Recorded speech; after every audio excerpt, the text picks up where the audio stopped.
सुप्रभात। अब चलते हैं हिंदी की कक्षा में। बच्चों, हम पढ़ रहे हैं पूरक पाठ्य पुस्तक बाल महाभारत कथा।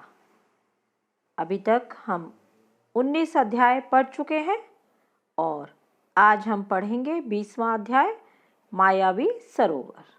तो पढ़ना शुरू करते हैं कि जब पांडव थे उनके वनवास की अवधि लगभग पूर्ण हो चुकी थी।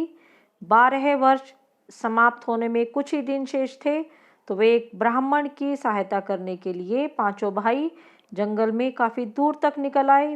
पांचों बहुत थके हुए थे, उन्हें प्यास लगी हुई थी। तो युधिष्ठिर ने नकुल से कहा कि भाई जरा पेड़ पर चढ़कर देखो, कहीं आसपास कोई जलाशय या नदी दिखलाई दे रही हो। तो नकुल जैसे ही पेड़ पर चढ़ा तो उसे कुछ दूरी पर ऐसे पौधे दिखाई दिए जो पानी के नज़दीक ही उगते हैं। आसपास कुछ पक्षी भी बैठे हुए थे। कहीं आसपास पानी अवश्य होना चाहिए। युधिष्ठिर ने कहा कि जाकर देखो, वहाँ पानी अवश्य मिलेगा। और नकुल तुरंत पानी लेने चल पड़े। वहाँ जाकर कुछ दूर पर नकुल को एक जलाशय मिला। उसने सोचा कि पहले मैं अपनी प्यास बुझा लूँ और फिर तरकश अर्थात जिसमें तीर रखे जाते हैं उसमें पानी भरकर अपने भाइयों के लिए ले जाऊंगा। लेकिन जैसे ही वह पानी पीने लगा तभी जलाशय से एक आवाज़ आई कि हे माद्री के पुत्र, दुस्साहस ना करो, यह जलाशय मेरे अधीन है। पहले मेरे प्रश्नों का उत्तर दो, फिर पानी पियो। पर नकुल को इतनी तेज प्यास लगी हुई थी कि उसने उस वाणी की कोई परवाह नहीं की और पानी पीने के लिए जैसे ही उसने अपनी हाथ में अंजुली में पानी भरकर पिया, तुरंत ही उसे कुछ चक्कर से आने लगे और वह गिर पड़ा।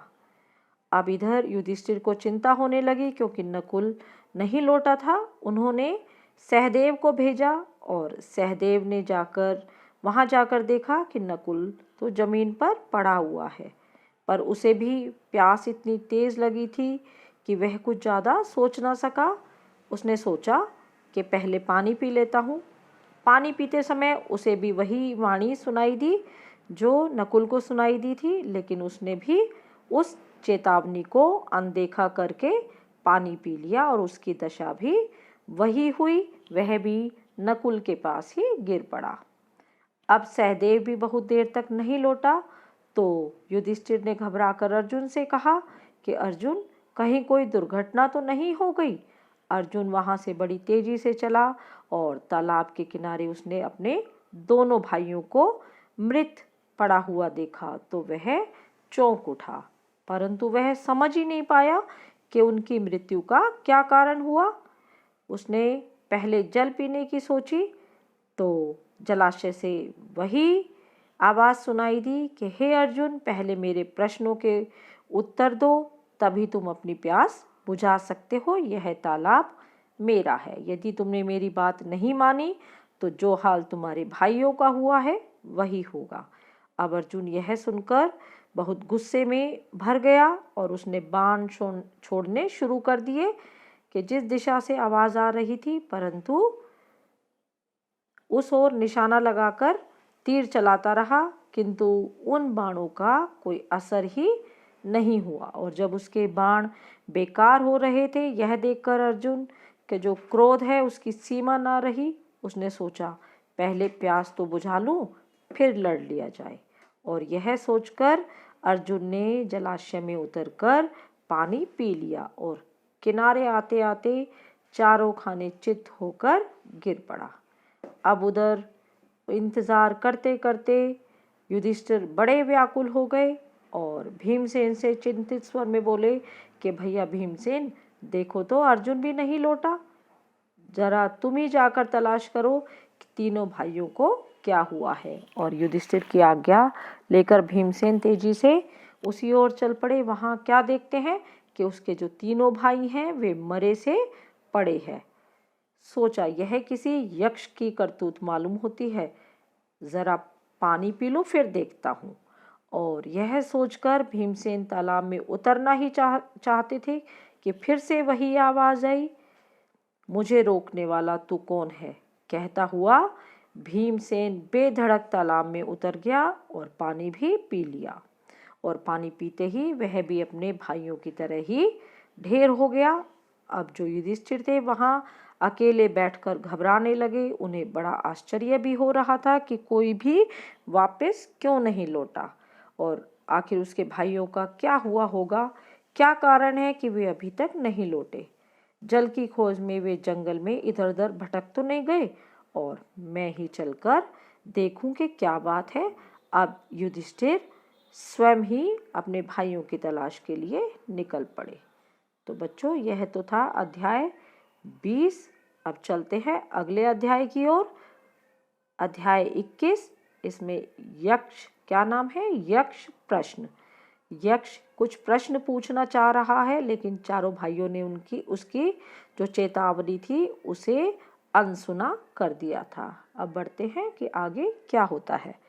युधिष्ठिर उसी विशाले तालाब के पास जा पहुंचा जिसका जल पीकर उसके चारों भाई मृत से पड़े थे। यह देखकर युधिष्ठिर चौंक पड़े।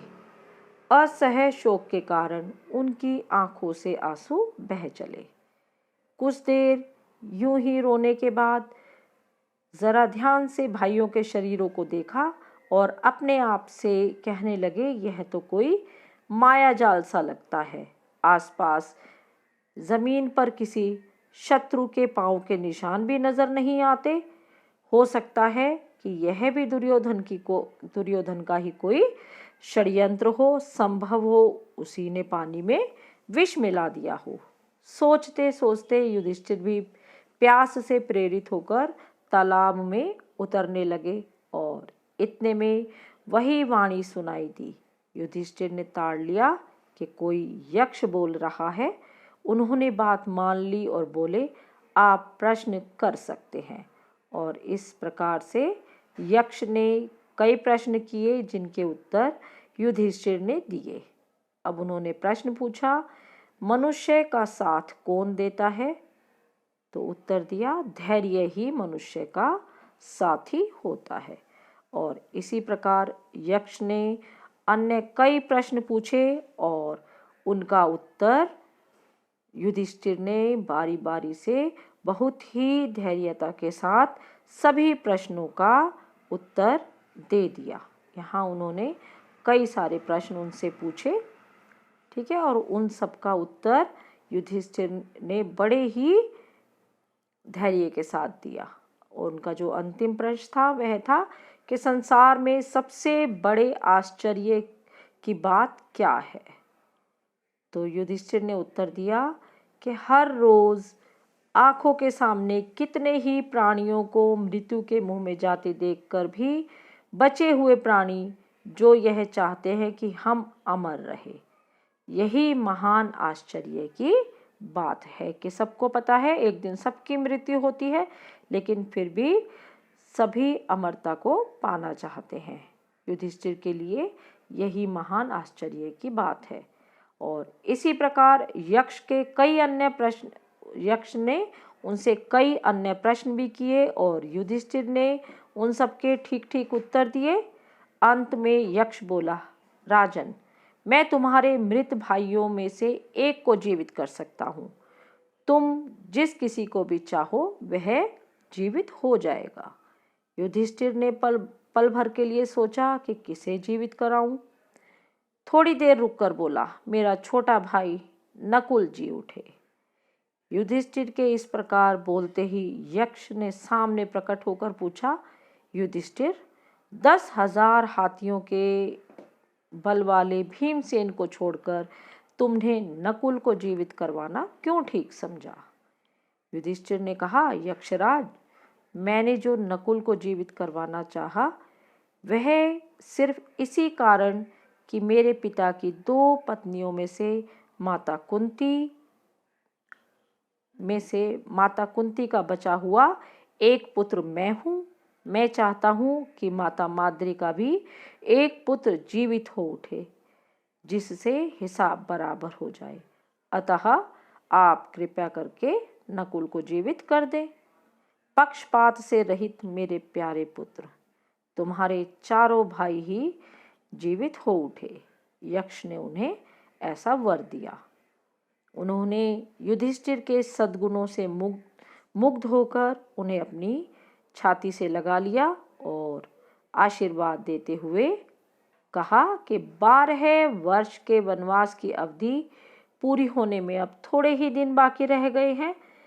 12 वर्ष तक जो तुम्हें 12 अब जो 1 वर्ष था अर्थात 12 माह, उसमें उन्हें अज्ञातवास करना था, अर्थात ऐसे वेश में रहना था जब कोई उन्हें पहचान ना सके। वह भी सफलता से पूरा हो जाएगा। तुम्हें और तुम्हारे भाइयों को कोई भी नहीं पहचान सकेगा। तुम अपनी प्रतिज्ञा सफलता के साथ पूरी करोगे। इतना कहकर धर्मदेव अंतर्ध्यान हो गए। वनवास की कठिनाइयां पांडवों ने धीरज के साथ झेल ली। अर्जुन इंद्रदेव से दिव्यास्त्र प्राप्त करके वापस आ गया। भीमसेन ने भी सुगंधित फूलों वाले सरोवर के पास हनुमान से भेंट कर ली थी और उनका आलिंगन प्राप्त करके 10 गुना अधिक शक्तिशाली हो गया था। मायावी सरोवर के पास युधिष्ठिर ने स्वयं धर्मदेव के दर्शन किए और उनसे गले मिलने का सौभाग्य प्राप्त किया। वनवास की अवधि पूरी होने पर युधिष्ठिर ने ब्राह्मणों की अनुमति लेकर उन्हें और अपने परिवार के अन्य लोगों से कहा कि अब वे नगर को लौट जाएं। युधिष्ठिर की बात मानकर सब लोग नगर को लौट आए और यह खबर उड़ गई कि पांडव हम लोगों को आधी रात में सोया हुआ छोड़कर न जाने कहाँ चले गए। यह सुनकर लोगों को बड़ा दुख हुआ और इधर पांडव वन में एकांत स्थान में बैठकर आगे के कार्यक्रम पर सोच विचार करने लगे, क्योंकि अब उन्हें 1 वर्ष अज्ञातवास में बिताना था। और युधिष्ठिर ने अर्जुन से पूछा, अर्जुन बताओ कि यह 13वां वर्ष किस देश में और किस तरह से बिताया जाए। अर्जुन ने जवाब दिया, महाराज इसमें संदेह नहीं कि हम 12 महीने बड़ी सुगमता के साथ इस प्रकार बिता सकेंगे कि जिसमें किसी को भी हमारा असली परिचय प्राप्त न हो सके। अच्छा यही होगा कि हम सब एक साथ ही रहें। कौरवों के देश के आसपास पांचाल, मत्स्य, विदेह और जो अनेक देश हैं, वहाँ कितने ही अन्य देश हैं जिनमें से हम जिसे पसंद करें वहाँ हम रह सकते हैं। यदि मुझसे पूछा जाए तो मैं कहूँगा कि मत्स्य देश में जाकर रहना ठीक होगा। इस देश के अधीश राजा विराट हैं। विराट नगर बहुत ही सुंदर और समृद्ध है। मेरी तो ऐसी राय है कि आगे आप जो उचित समझे वही, जैसा भी आप उचित समझे वैसा ही आप करें। तो युधिष्ठिर ने कहा कि मत्स्य अधिपति राजा विराट बड़े शक्ति संपन्न है और दुर्योधन की बातों में भी वह आने वाले में नहीं है, अतः राजा विराट के यहाँ छिपकर रहा जाए। अब उन्होंने तय कर लिया कि वे राजा विराट के यहाँ अपना 13वां वर्ष अज्ञातवास बिताएंगे। तो बच्चों, यह तो था पाठ 21। आज के लिए बस इतना ही। धन्यवाद। शुभ दिन।